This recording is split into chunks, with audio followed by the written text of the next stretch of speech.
Здравейте! Аз съм преподавателят ви по изобразително изкуство в 5 клас. Приятно ми е да се запознаеме. Казвам се Антоанета Дамянова. През тази учебна година се надявам и вярвам, че всеки един от вас ще научи много повече за изобразителното изкуство, за историята на изкуството и за техниките, приложението и използването на цветовете като характерно изразно средство. Разбира се, ще научим и доста за графиката и видовете графика, като всеки един от вас ще изработи даден предмет. В края на учебната година тази зелена врата зад мен с вашите знания се надявам да се отвори и всеки един от вас да види какво има зад нея. Дали ще е интересно или не, ще видим на края на учебната година. И така, сега накратко ще ви запозная с темите и с цялото съдържание на учебния предмет изобразително изкуство в 5 клас. Като първо, разбира се, трябва да си припомним и да знаем инструментите и материалите, които се използват за рисуването и за изобразяването на дадени предмети. Независимо дали ще бъде живописна техника, графична техника или ще правим предмети, например, от глина. Важно при цветовото изграждане на творбите е съчетаването на цветовете. Една и съща картина никога не се възприема от двама души по един и същи начин. Всеки възприема цветовете и изображенията на дадена картина в зависимост от своето душевно състояние, т.е. в моментното си състояние, дали е ядосан, дали е засмян, дали е весел, дали се сърди и така нататък. През тази учебна година ще се спрем на двата основни вида изобразително изкуство. Разбира се, вие сте ги учили още в 4 клас, но сега ще правим доста повече неща и надявам се по-интересни за вас. Ще разграничим двата вида изкуства, изящни и приложни. Съответно ще кажем тяхното приложение и разбира се как ще ги аранжираме в нашите домове, но най-вече при декоративно-приложните изкуства всеки един от вас може да изработи някакъв предмет, който да използва. Както виждате на изображението, може да бъде моливник, може да бъде флашка и така нататък. Разбира се, това ще бъде в процеса на работата. Както казах вече, ще се запознаем с графиката, тъй като предполагам в началния етап много малко са ви говорили за тази техника или този вид изобразително изкуство. Съответно, виждате на изображението какви красиви, разбира се, само черно-бели картини се получават и всичко това е направено с един единствен молив. Има един особен вид графика, с който вие ще се запознаете и всеки един от вас ще изработи. Това е линогравюрата. В случая ще използваме линолеум и резци, издълбавайки върху линолеума нашите изображения. Когато ги отпечатиме, ще получим отново черно-бели изображения, но тези изображения ще се наричат линогравюра.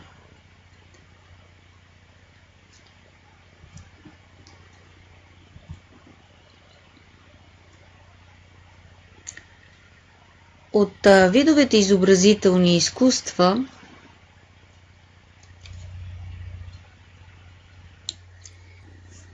ще се спрем на архитектурата и живописта, графиката и съответно не може без жанровете в изобразителното изкуство. Като жанрове в изобразителното изкуство може да определим фигуралната композиция, натюрмортът, пейзажа,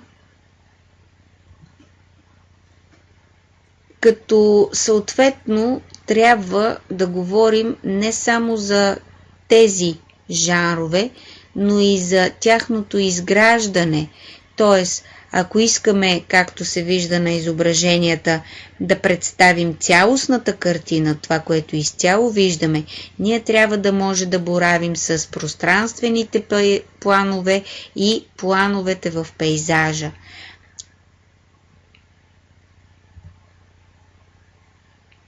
В случая ще използваме и така наречената перспектива. Ако забелязвате на изображенията, фигуралната композиция и останалите две картини, които са пейзаж, ако съответно представят доста добре тази перспектива. Виждате сами, че фигурите, които са на преден план, са много големи, а колкото се отдалечават от нас, толкова стават по-малки. Именно това е така наречената перспектива.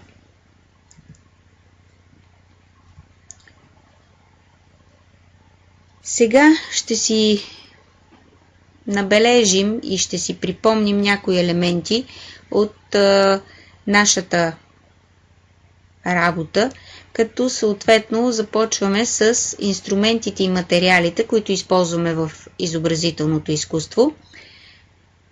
На първо място, разбира се, щом говорим за картини, първото ни впечатление, веднага представата ни е за някаква цветна картина. Поради тази причина първо ще говорим за боите и видовете бои. Вие познавате акварелните бои, темперните и пастелите като цветови съчетания и материали. Съответно има така наречените маслени бои, които се използват предимно от художниците или от малко по-големите ученици от вас. Акварелните и акрилните бои вие ги познавате обикновено като водни бои. Темперните бои могат да бъдат, както там на изображението се вижда, в малки бурканчета, могат да бъдат в тубички.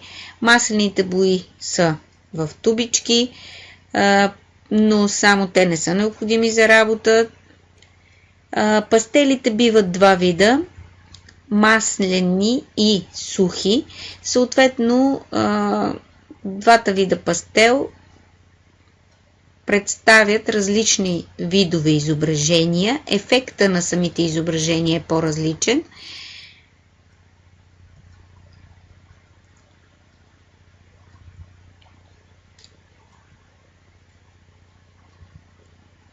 Другите инструменти и материали, които използваме в изобразителното изкуство, съответно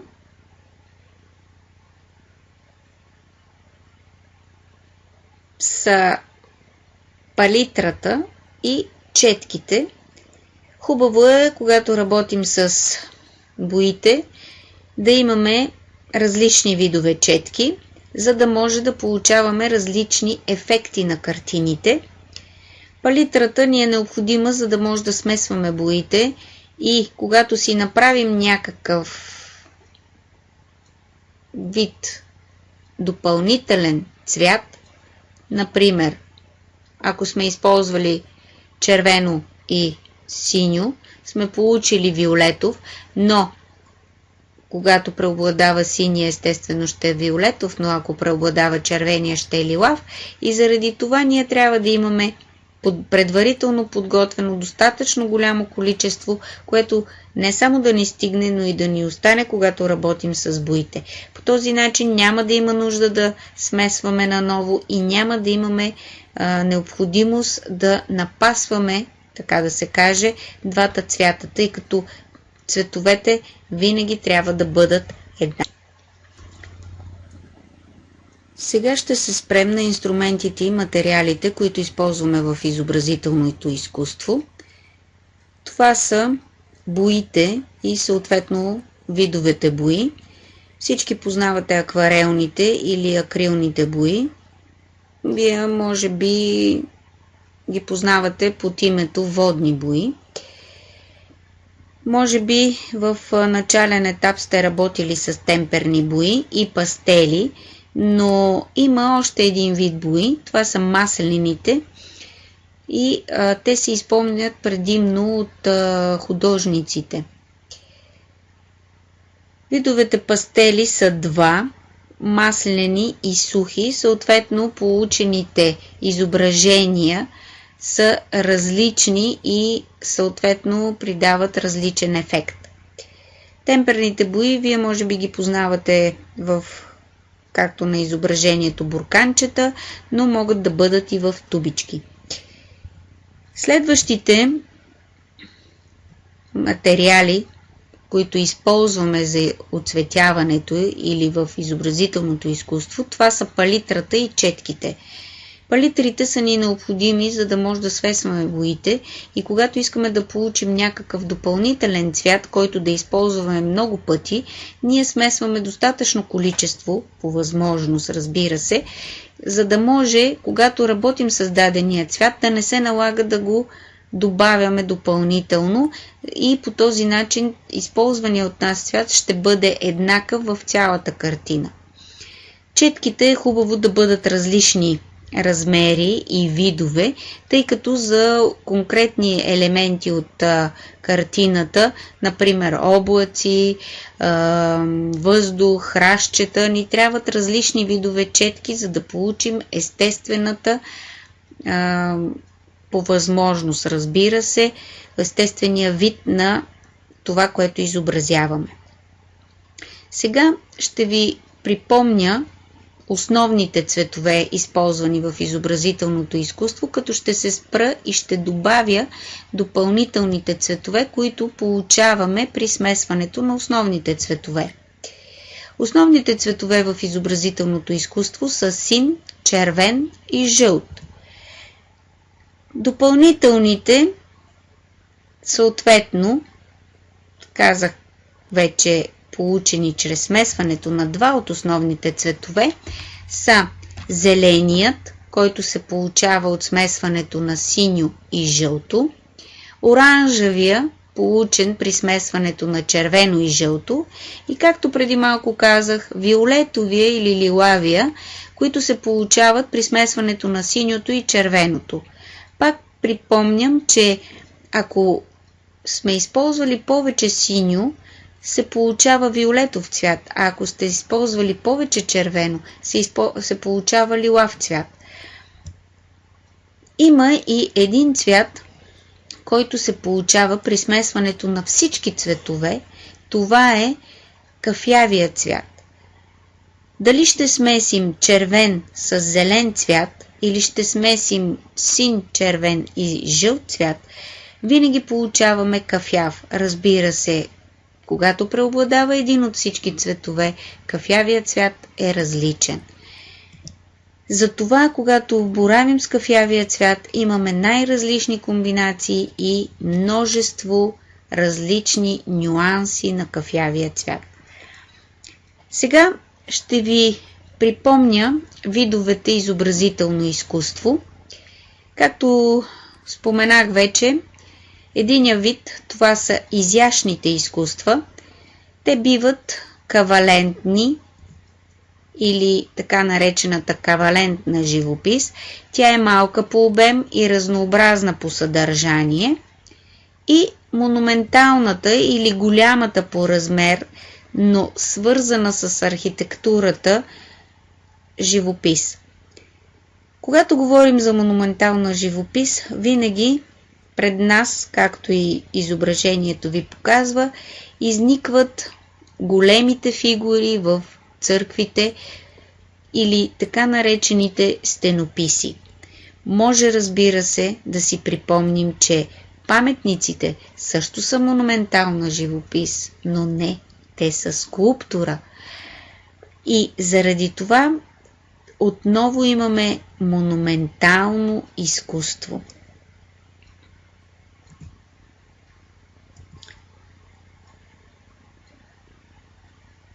Другия вид изобразително изкуство е декоративно-приложното изкуство, или може да ги разделим на два вида – декоративни и приложни. Тук виждате изработени от ученици най-различни приложни орнаменти и предмети. Виждате вазички, колиета. В момента тук виждате едно цвете, което се прави с стъкла. В средата изображението е декоративно или приложно изкуство. Как мислите?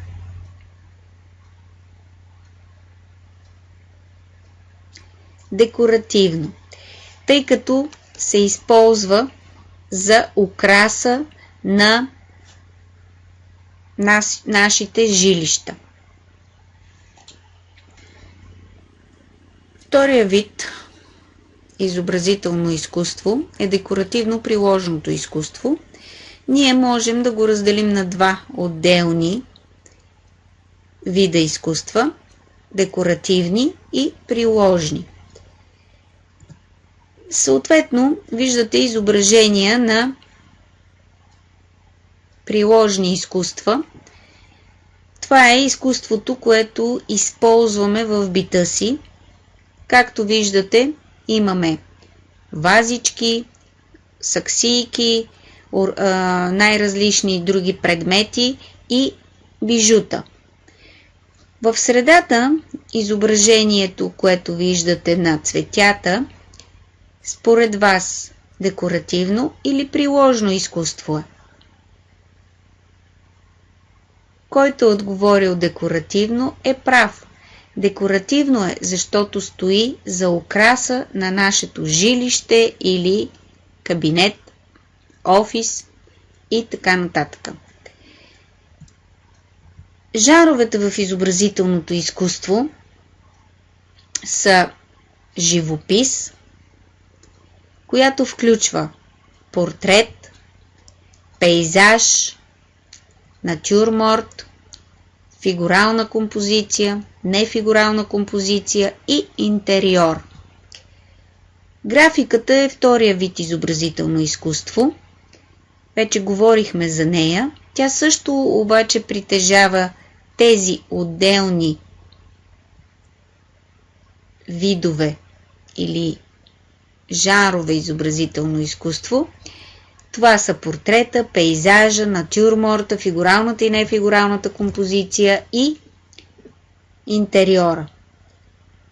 Третия вид изобразително изкуство като жанр е скулптурата. Тя отново е портретна, както виждате на изображението, но също така и кръгла скулптура, защото има обем. Може да бъде обаче и релефна, може да бъде фигурална композиция и екстериор. Екстериора е външната украса на сградите. Това, което виждате долу в рисунката, и горе релефите, които виждате. Съответно, може би знаете, релефите са два вида. Релеф, който е изпъкнал нагоре, както в случая, и се казва барелеф, или вдлъбнат навътре и се казва о-релеф.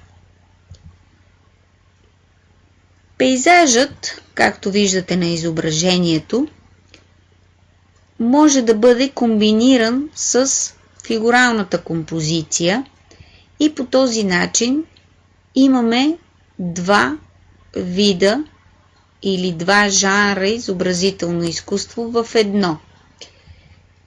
Тук също виждате фигурална композиция, като зад нея имате някакъв пейзаж. В случая е градски или селски пейзаж. Пейзажа и фигуралната композиция не винаги могат да са свързани само с хората и природата. Както виждате, тук имаме изображение на две птици, кацнали върху цъфнало плодно дръвче.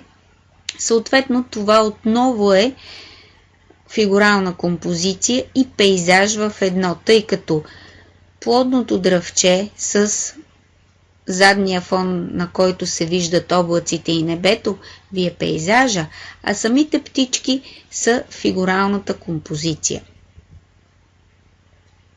Фигуралната композиция представлява подреждането или композирането на отделните фигури в творбата и в зависимост от фигурите, елементите и ритъма, тя бива статична и динамична.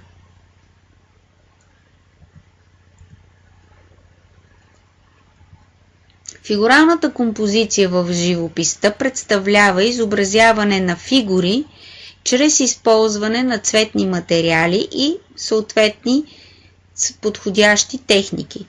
Както виждате, двете изображения представляват фигурална композиция, но едната е изцяло цветово изградена, като има много и различни цветове. Втората обаче отново е цветно изградена, но както виждате, цветовете са определен брой, т.е. техниката, която се използва и цветните материали са различни в двете композиции. Съответно, всеки един от вас може да прецени коя от двете композиции, какви чувства и какви емоции му внушава. Или вие как се чувствате, когато наблюдавате едната и как наблюдавате другата. Графиката също може да изобразява фигурална композиция. При графиката изобразяването се постига чрез баланс или редуване между черното и бялото. Тя може да бъде графика като рисунка. На изображението виждате едно дърво. Печатна графика, това е първия вид графика, която се е използвала още когато за пръв път е открита графиката и са се правили така наречените вестници или печатни материали.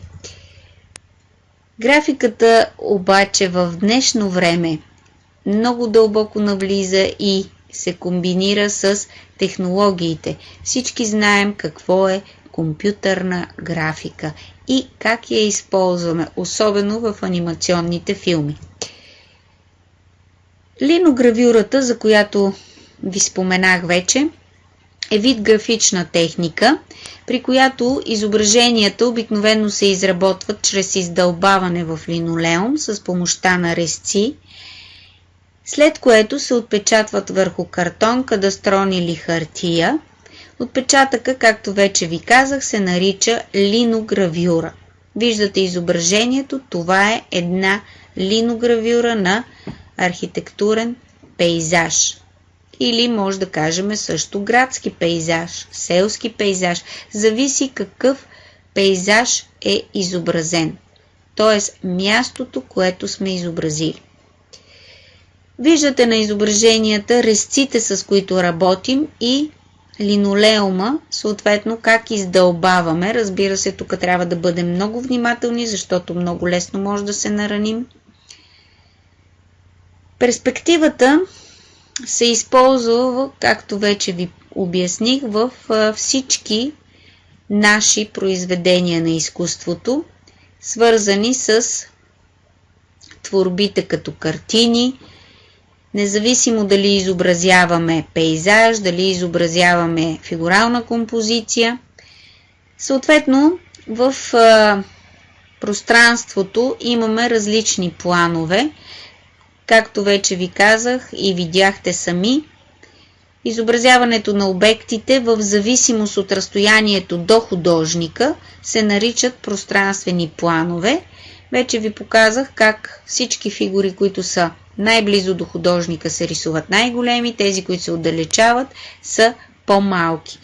В пейзажа имаме също планове, т.е. изобразените обекти, когато са най-близки, са най-големи, когато се отдалечават, стават все по-малки. Също не бива да забравяме, че пътя пред нас, когато се движим с кола, знаете, винаги ни се струва, че някъде в далечината точката на събиране на двете линии е някъде близо пред нас, но всеки път се отдалечава, тъй като ние приближаваме тази точка. И на следващото изображение виждате интериорно решение, т.е. една галерия, в която, или може да приемем, че това е галерия, в която виждате как най-близките до нас картини са най-големи, колкото повече се отдалечават, съответно се намалява техният размер. Пейзажът е изобразяване на заобикалящата ни природа или средата, в която се намираме. Пейзажът може да бъде няколко вида, според сезоните пролетен, летен, есен и зимен. В зависимост от изображенията може да бъде архитектурен, т.е. градски, селски, може да бъде природен, морски, планински, горски, полски и съответно може да бъде така наречения административен или индустриален, т.е. може да включва в себе си различни заводи, предприятия и така нататък. Другия вид или жанр в изобразителното изкуство, това е архитектурата.